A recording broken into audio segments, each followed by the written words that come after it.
So,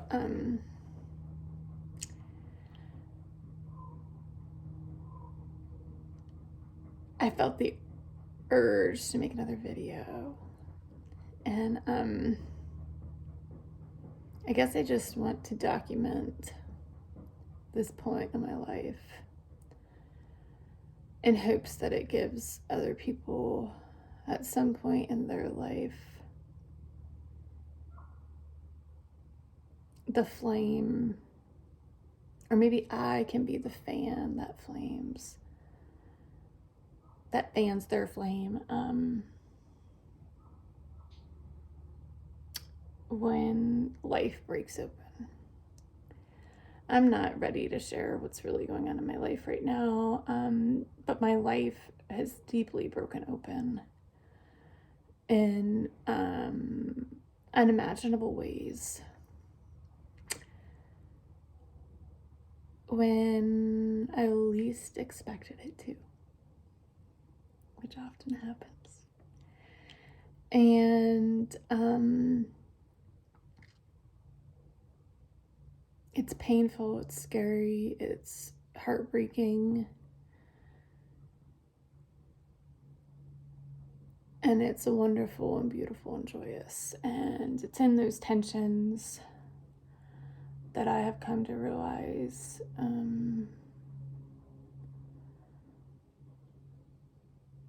it's in that tension that is life, and that is life.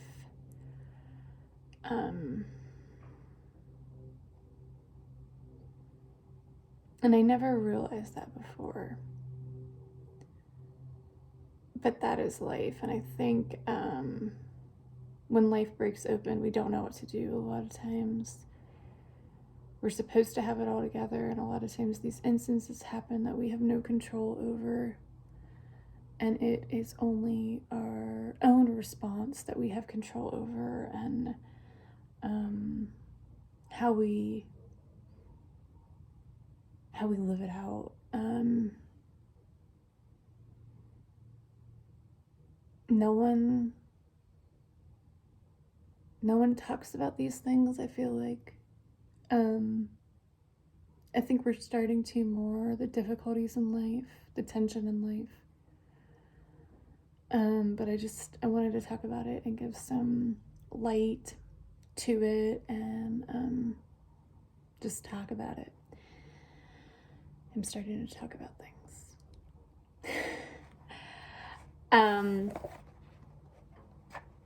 I have picked up this book randomly. I recently fell back in love with the library. COVID. I've always loved the library, but COVID, you forget how much you love the library until you can go back to the library, and then you just get lost in the library. Sanctuary, a memoir, Emily Rapp Black. I have not read any of her books, but I certainly will, because I'm getting lost in this one. Trigger warning, her son dies, I think around 2 or 3, and it's about his death.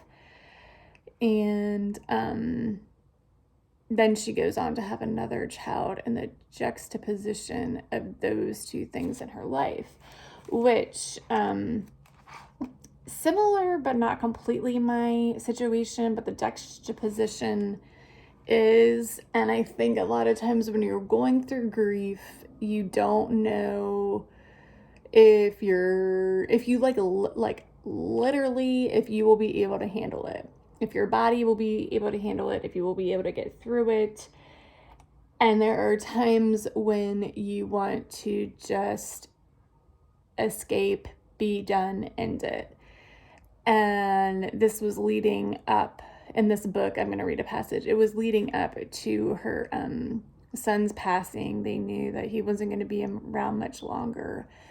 And, she is standing at this bridge thinking about taking her in life because she just can't deal with the grief. And though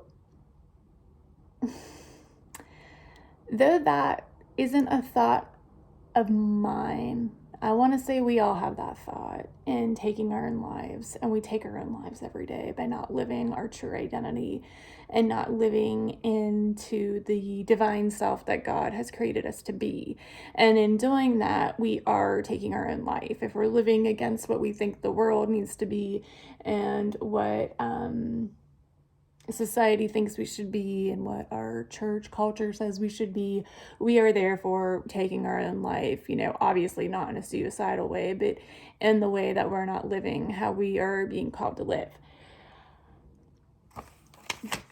So I'm going to read this because this hit me like a ton of bricks, because I think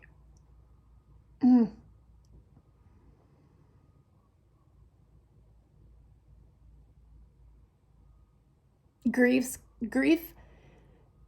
gets into the crevices of your life that you didn't ever want to have to look at, and it just, it is like dynamite in those crevices.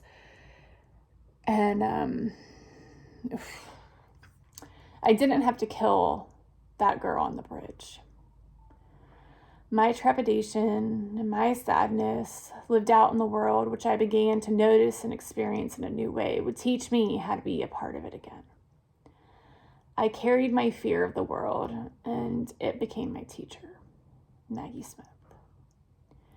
I would befriend this girl, my parallel self, a loyal friend, if I could acknowledge her, knowing that she would never leave me. Instead, she'd walk next to me, not in front, not behind, not beside. A witness, keeping the story, keeping time, and keeping step with whatever came next, in the only world I'd been given or would ever know, living the only life I'd ever have to lead. Ugh. Because a lot of the times we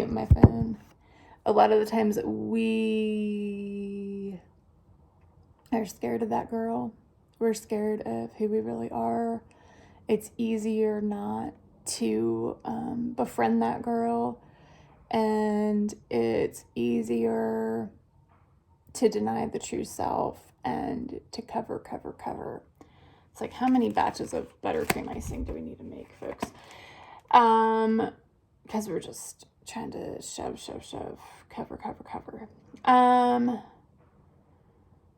I carried my fear of the world, and it became my friend. So that takes me to The Places That Scare You, A Guide to Fearlessness in Difficult Times, Pema Chodron.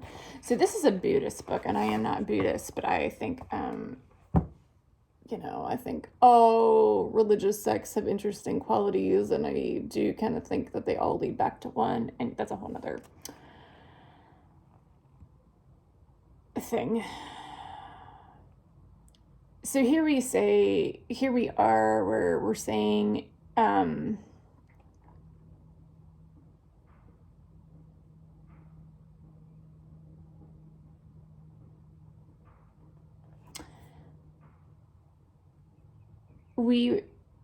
it's when the difficulty happens that we fall deeper into ourselves, or at least I think that can be the gift of it if we choose to go that route as opposed to numbing out. And this is Pema Chodron. So she is talking about the facts of life. And she says it means that life isn't always going to go our way. It means there's loss as well as gain. And we don't like that. And then she continues on to say, we begin to understand that we're not the only one who can't keep it together. We no longer believe that there are people who have managed to avoid uncertainty. I think throughout all of our life, we try and manage and prepare for the uncertainty, and we can try and prepare and do that as much as we possibly can, and the uncertainty still is part of life. That is that the essence of life? Dare I say that?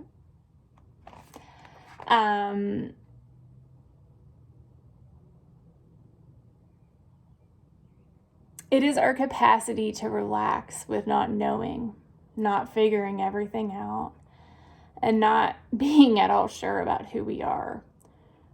or who anyone else is either. It is our capacity to relax with not knowing, not figuring everything out, and not being at all sure about who we are or who anyone else is either.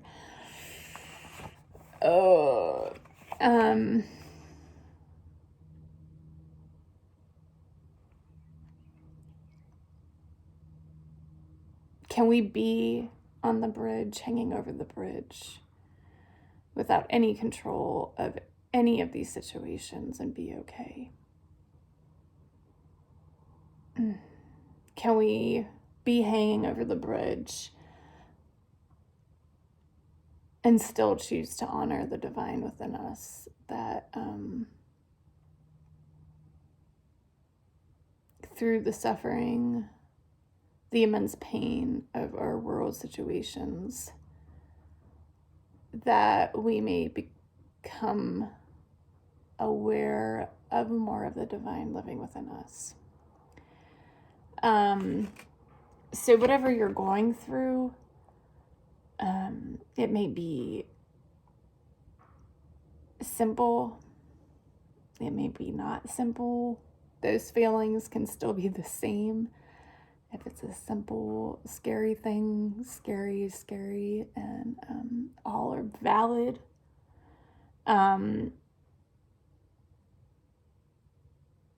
There is such divinity in the places that scare us.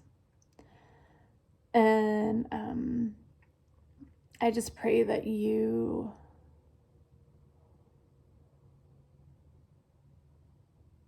become aware of the divineness and the divinity and the corners in you where that's trying to break through. All the best.